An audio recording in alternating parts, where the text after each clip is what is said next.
Hey everybody, this is Perch, and we have a fun little return to comics. No, it's not Scott Adams doing New Dilbert.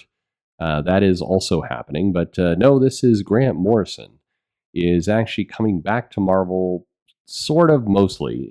He is going to be part of the 60th anniversary of the X-Men alongside Chris Claremont, Rob Liefeld, who everybody hates apparently, Walter and Louise Simonson, Mark Silvestri, Jerry Duggan, Jonathan Hickman, and more, not Jim Lee.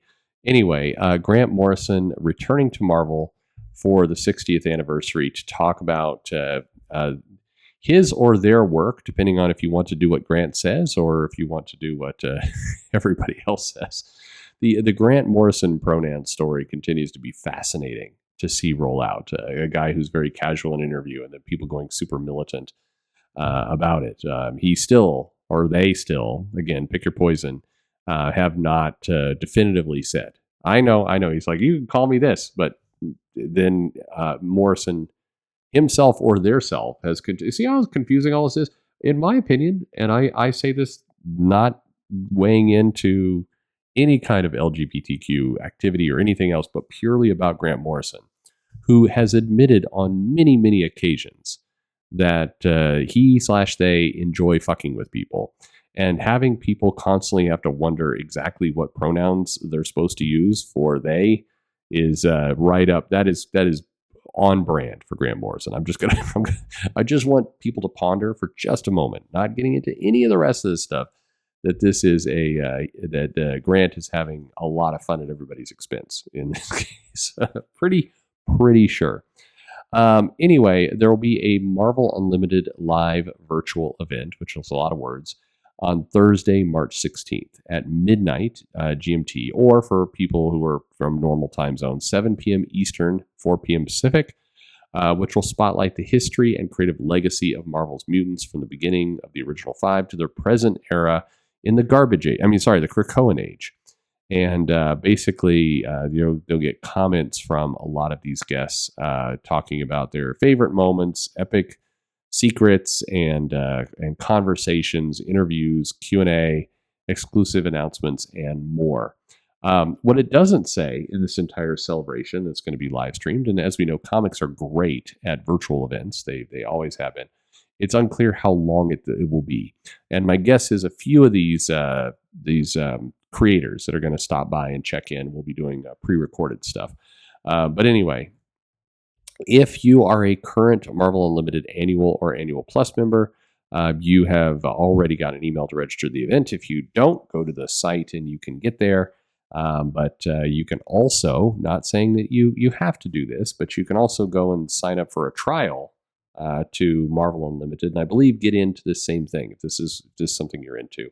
But a lot of really great people, not John Byrne, have been invited to this event.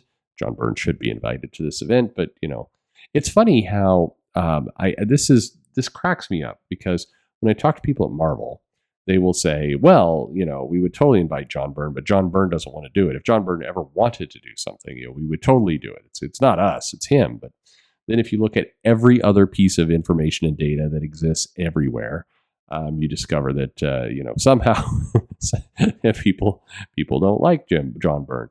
Go figure. It's weird how that works.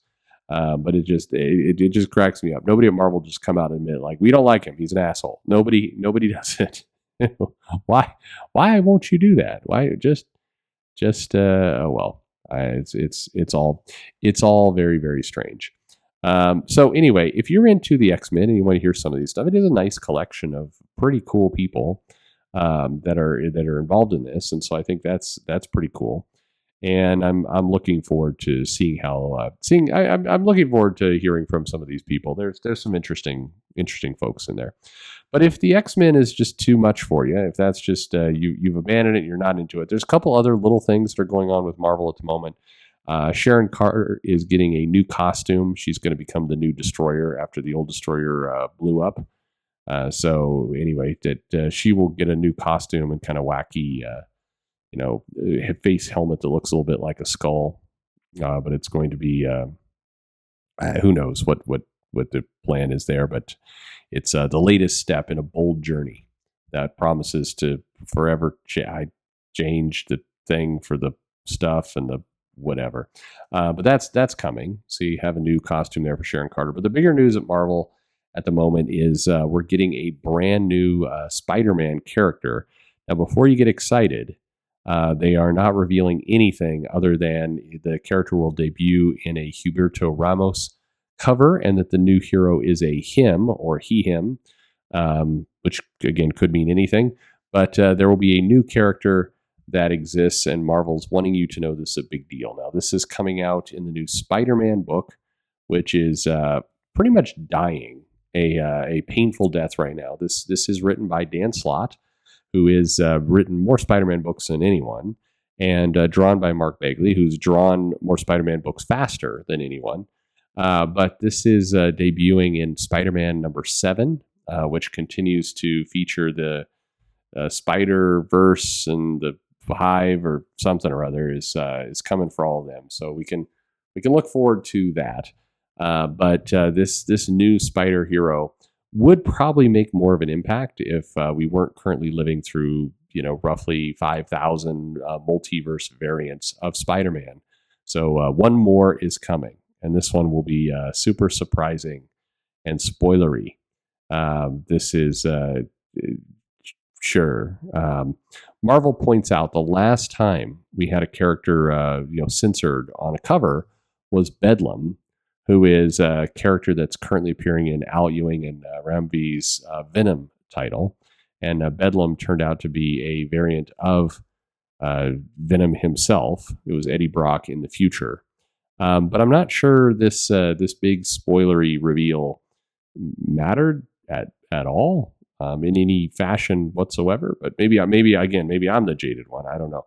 But this is coming, so Marvel wants you to know you should definitely run out and buy Spider-Man number 7, which they need you to do badly, because this new Spider book, as I mentioned, is absolutely dying.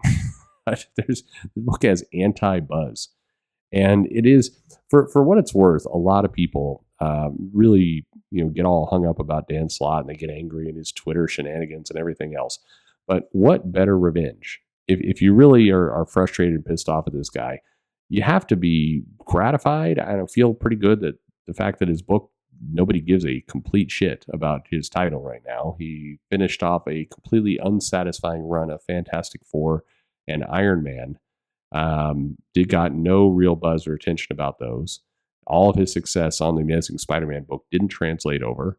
He's now gone back to Spider-Man with probably one of the most, iconic Spider-Man artists of the last 40 years, minus Todd McFarlane, and can't get anything going anywhere. So there you go. But anyway, new character in Spider-Man, Grant Morrison appearing in the X-Men celebration, and Sharon Carter's got a new costume nobody really cares about. So how's that for comics?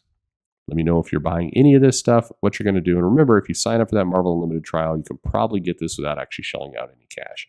And if not, somebody will live stream it and snipe it, I'm sure. Not me, but someone. Anyway, thanks for listening.